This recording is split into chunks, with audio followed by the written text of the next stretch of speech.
জিলহজ মাসের 1 থেকে 10 তারিখ পর্যন্ত এই 7টি বেদাতি কর্মকাণ্ড যে ব্যক্তি করবে তার সমস্ত আমলগুলো আল্লাহ তাআলা বরবাদ করে দেবেন।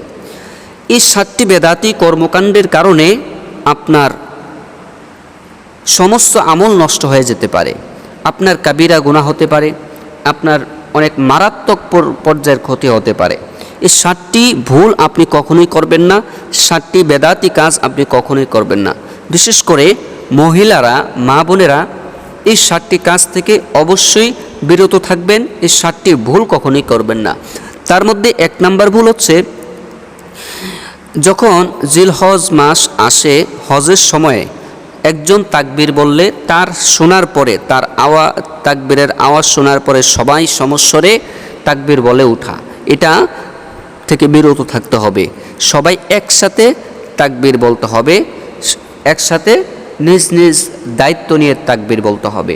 2 নম্বরে যে কাজটি ভুলও করা যাবে না সেটা হচ্ছে, জিলহজ মাস যখন আসে, জিলহজ মাস আসলে আপনি এই 1 থেকে 10 তারিখ পর্যন্ত অনৈতিক খারাপ কর্মকাণ্ড, গান শোনা, ফিল্ম দেখা, ব্লু ফিল্ম দেখা, অনৈতিক যত খারাপ কাজ আছে এই কাজগুলো থেকে বিরত থাকতে হবে। এই কাজগুলো যদি আমরা করি তাহলে আমাদের সর্বপ্রথম যে ক্ষতিটা হবে সেটা হবে আমাদের ঈমান দুর্বল হয়ে যাবে। আমাদের ভিতর থেকে ঈমানের নূরটা চলে যাবে। আমাদের ভিতর থেকে যদি ঈমানের নূর চলে যায় তাহলে এই অন্তরের ভিতরে কোনো ধরনের ইবাদত বন্দেগী আল্লাহ তাআলা কবুল করবেন না। হাদিসের মধ্যে এসেছে, যে ব্যক্তি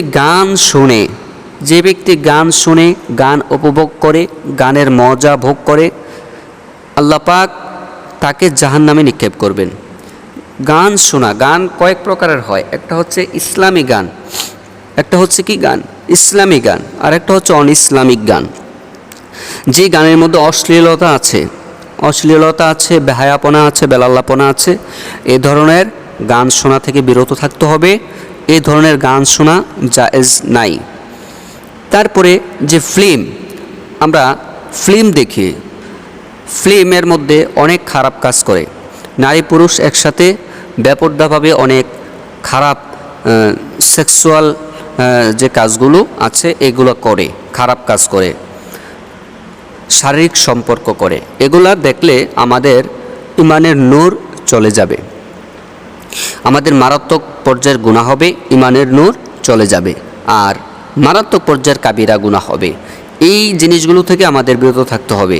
বছরের অন্যান্য সময় তো বিরত থাকতে হবেই, বিশেষ করে জিলহজ মাসের 1 থেকে 10 তারিখ পর্যন্ত এই সময়গুলো অত্যন্ত গুরুত্বপূর্ণ একটি সময়। এই সময়গুলো আল্লাহর কাছে অনেক মহামূল্যবান, মহান দামি একটি সময়। এই সময়গুলো আপনাকে কাটাতে হবে একমাত্র ইবাদত বন্দেগীর মধ্য দিয়ে।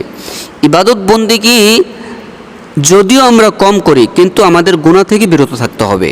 গুনাহ যদি আমরা বেশি করে ফেলি তাহলে আমাদের এই সময়গুলোতে শয়তান আমাদেরকে ওয়াসওয়াসা দিয়ে খারাপ কাজ, অনৈতিক কাজ করাতে পারে। 3 নম্বরে যে কাজটি করা যাবে না সেটা হচ্ছে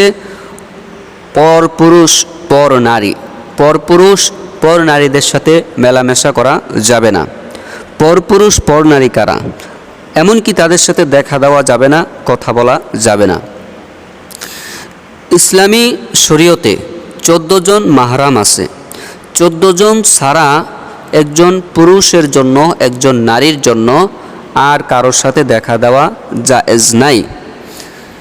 এই 14 জন যারা, অর্থাৎ যাদের সাথে বিবাহ বন্ধন হারাম, এদের সাথে ছাড়া বাকি কোনো পুরুষের সাথে অনৈতিক সম্পর্ক করা জায়েজ নাই। এই 14 জনের সাথেও পর্দার বিধান মেনে চলতে হবে, তবে দেখা দেওয়া জায়েজ আছে, কথা বলা এই 14 জনের সাথে জায়েজ আছে। তারপরে এই 14 জন ছাড়া, যেমন আমরা অনেক সময় আমাদের খালাতো ভাইদের সাথে কথা বলি, খালাতো ভাইদের সাথে ঘুরতে যাই, ফুফাতো ভাই, মামাতো ভাই, পাশের চাচাতো ভাই বা চাচাতো বোন, ছেলেরা হলে মেয়েদের সাথে, মেয়েরা হলে ছেলেদের সাথে, এভাবে আমরা অনেকেই ঘুরতে যাই, দল বেঁধে ঘুরতে যাই। এটা সম্পূর্ণ জিনা হবে, জিনা। এটা কেউ যদি করে তার উপর জেনার গুনাহ তার আমলনামায় লিপিবদ্ধ হয়ে যাবে। আমরা কি চাই আমাদের আমলনামার মধ্যে জেনার গুনাহ হোক? কখনোই চাই না। যদি আমাদের আমলনামায় জেনার গুনাহ যদি হয়, তাহলে একটা জেনার গুনাহ যদি আমলনামায় উঠে 7,000 বছর জাহান্নামের আগুনে জ্বলতে হবে। আমরা এই জিনিসগুলো অনেক স্বাভাবিকভাবে নিয়ে যাই, তারপর পরক্রিয়া করি, পরক্রিয়া সম্পর্কে লিপ্ত হই। নিজের স্বামী থাকার পরেও বা স্ত্রী থাকার পরেও অন্য পর নারী পর পুরুষদের সাথে আমরা সম্পর্ক স্থাপন করি। বিশেষ করে মা বোন যারা আছেন, মহিলারা যারা আছেন, আপনাদের উপর আল্লাহর বিশেষ রহমত বর্ষিত হোক, আমি সবসময় দোয়া করি। আপনারা স্বামীর হক নষ্ট করবেন না, অন্য পর পুরুষদের সাথে মেলামেশা করবেন না, কথা বলবেন না, তাহলে আপনার মারাত্মক গুনাহ হবে, মারাত্মক ক্ষতি হবে। তারপরে যে কাজটা করা যাবে না, কোরবানি পশু জবাই করার পূর্বে চুল, নখ ইত্যাদি কর্তন করা। রাসূল সাল্লাল্লাহু আলাইহি ওয়াসাল্লাম কোরবানি দাতাকে জিলহজ মাসের আরম্ভ থেকে কোরবানি করা পর্যন্ত তা থেকে বিরত থাকতে বলেছেন। জিলহজ মাসের 1 থেকে 10 তারিখ পর্যন্ত রাসূল করিম সাল্লাল্লাহু আলাইহি ওয়াসাল্লাম কোরবানি দাতাদেরকে চুল এবং নখ কাটতে নিষেধ করেছেন। চুল এবং নখ কাটতে নিষেধ করেছেন। এটার পাশাপাশি আরেকটা মাসালা আপনাদেরকে বলি, এটা মা বোনদের উদ্দেশ্যে। অনেক মা বোনেরা আছেন, ঈদ সামনে আসলে আমরা চোখে ব্রু প্লাক করি। কি করি? চোখের উপরে ব্রু প্লাক করি। চোখের উপরে আমরা এই যে ব্রুটাকে চিকন করি, ব্রু প্লাক যেটাকে বলে, ব্রু প্লাক করা হচ্ছে হারাম। ব্রু প্লাক করা কি হারাম। রাসূল সাল্লাল্লাহু আলাইহি ওয়াসাল্লাম বলেছেন, যে নারীরা ব্রু প্লাক করলো কিংবা শরীরে কোনো উল্কি টানলো, উল্কি টানা মানে কি? শরীরের মধ্যে ট্যাটো রক্তে চামড়ার ভিতর দিয়ে ট্যাটো স্থাপন করা, ট্যাটো বিভিন্ন মেশিনের মাধ্যমে ট্যাটো বানানো, এই কাজগুলো যারা করবে এরা হবে জাহান্নামী। হাসরের ময়দানে এরা জাহান্নামী হবে। ব্রু প্লাক করবেন না, নিজের সৌন্দর্যকে পরপুরুষের সামনে প্রদর্শন করবেন না, নিজেকে লুকিয়ে রাখার চেষ্টা করবেন, নিজের সৌন্দর্য নষ্ট করবেন না। একমাত্র স্বামীর জন্য নিজের সৌন্দর্য আমানত রাখবেন। আপনার স্বামী যদি কালো হয়, সে যদি ল্যাংলাও হয়, সে যদি আনস্মার্টও হয়, তারপর আপনার স্বামী আপনার জন্য জান্নাত। আপনার স্বামী আপনার জন্য যদি আল্লাহর কাছে সুপারিশ করে, আল্লাহ তাআলা আপনাকে জান্নাত দিয়ে দিবেন। আপনার স্বামী যদি আল্লাহর কাছে নালিশ করে আপনার বিরুদ্ধে, তাহলে কিন্তু আপনার বিপদ আছে। এই জন্য স্বামীর সন্তুষ্টি, স্বামীর সাথে ভালো ব্যবহার করা, স্বামীর মনে কষ্ট না দেওয়া, এগুলা আমাদের জন্য, মা বোনদের জন্য অতীব জরুরি একটি বিষয়। তারপরে ঈদের দিনে কবর জিয়ারত করা শরীয়ত সমর্থিত একটি নেক আমল, ভালো কাজ। কিন্তু ঈদের দিনে কবর জিয়ারত করার কোনো বিশেষত্ব নেই। ঈদের দিনে কবর জিয়ারত করাতে বিশেষ সওয়াব আছে বলে বিশ্বাস করা এবং ঈদের দিন কবর জিয়ারতকে অভ্যাসে পরিণত করা বা এটা প্রথা বানিয়ে নেওয়া শরীয়ত সম্মত নয়। রাসূল সাল্লাল্লাহু আলাইহি ওয়াসাল্লাম বলেছেন, তোমরা আমার কবরে ঈদ উদযাপন করবে না বা ঈদের স্থান বানাবে না। আমরা ঈদের দিন যে একটা কাজ করি, হ্যাঁ, কবর জিয়ারত করা অত্যন্ত ভালো একটি কাজ, অত্যন্ত নেক কাজ, ভালো কাজ। কিন্তু আমরা অনেকেই ঈদের দিন কবর জিয়ারত করতেই হবে, ঈদের দিন কবর জিয়ারত করলেই আমাদের কবরবাসীর সমস্ত গুনাহ মাফ হয়ে যাবে, ঈদের দিন কবর জিয়ারত করলেই অনেক বেশি ফজিলত, অনেক বেশি ফজিলত, এরকম কোনো কথা কোরআন হাদিসে নেই। কবর জিয়ারত করবেন। আমার পক্ষ থেকে বিশেষ বার্তা হচ্ছে কবর জিয়ারত করবেন।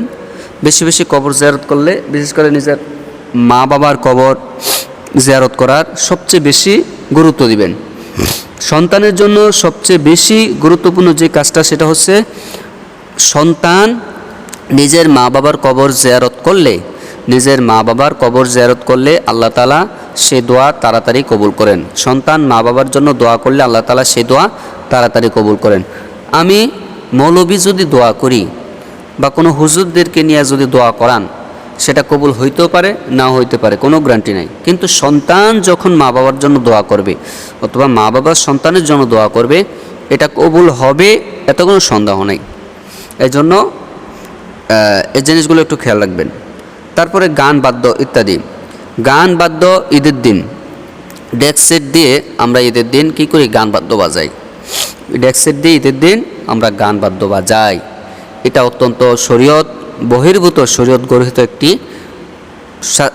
অপরাধ, শরীয়ত বহির্ভূত একটি কাজ। ঈদের দিন এটা ইসলামী ঐতিহ্যের, ইসলামিক কালচার, এটা আমাদের মুসলিমদের ঐতিহ্য। এই দিনটা যদি আমরা কাফের মুশরিকদের সাদৃশ্য স্থাপন করে,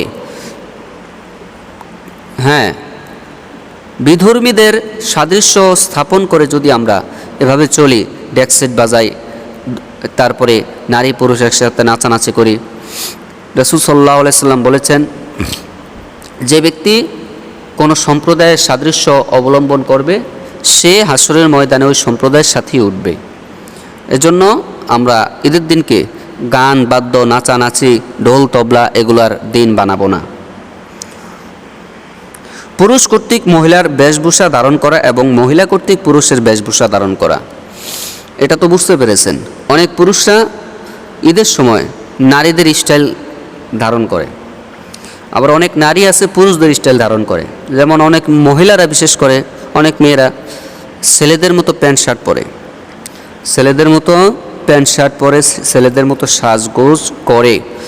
এটা মারাত্মক একটি গুনাহ, মারাত্মক একটি কাবিরা গুনাহ, মারাত্মক একটি কাবিরা গুনাহ। এখন দেখা যায় সোশ্যাল মিডিয়াতে বিভিন্ন জায়গায় অনেক ছেলেরা মেয়ে সাজে, মেয়েরা ছেলে সাজে। এটাকে কি বলছে? ট্রান্সজেন্ডার। ট্রান্সজেন্ডার অর্থাৎ মনে মনে একটা মানুষ, সে পুরুষ, তার মনে মনে ইচ্ছা হলো, সে বলল আমি তো মহিলা, আমি তো মেয়ে। তখন সে তার পরিচয় দিল আমি মেয়ে। তো সে কী করলো? নিজের মেয়ে বলে পরিচয় দিল, রাষ্ট্র তাকে মেয়ে বলে সাব্যস্ত করলো, সে মেয়ে হিসেবে চলাফেরা করলো। আপনি কি বুঝতে পেরেছেন এটার কারণে কত বড় জেনার একটি আবিষ্কার এটার মাধ্যমে হবে? উপর দিয়ে খোলস যদি মেয়ে হয়, কিন্তু ভিতর দিয়ে তো পুরুষ। আচ্ছা, এই ছেলেটা যখন মেয়েদের সাথে মিশবে, চলাফেরা করতেছে, মেলামেশা করতেছে, এভাবে যখন মিশবে, এদের মধ্যে জেনা হবে না, ব্যভিচার হবে না, এমন কোনো গ্যারান্টি নাই। এটা হবেই, মাস্ট বি। এই জন্য এগুলো থেকে আমাদেরকে হেফাজত থাকতে হবে। তারপরে অপচয় এবং সীমালঙ্ঘন করা। অপচয় আমরা অতিরিক্ত করে ফেলি, ঈদের সময় আমরা বেশি অতিরিক্ত অপচয় করি। এই অপচয় থেকে আমাদেরকে হেফাজত থাকতে হবে।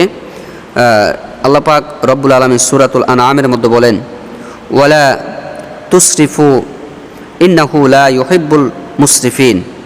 তোমরা অপচয় করো না, নিশ্চয়ই তিনি অপচয়কারীদেরকে ভালোবাসেন না। এজন্য অপচয় থেকে আমাদেরকে সংযত থাকতে হবে।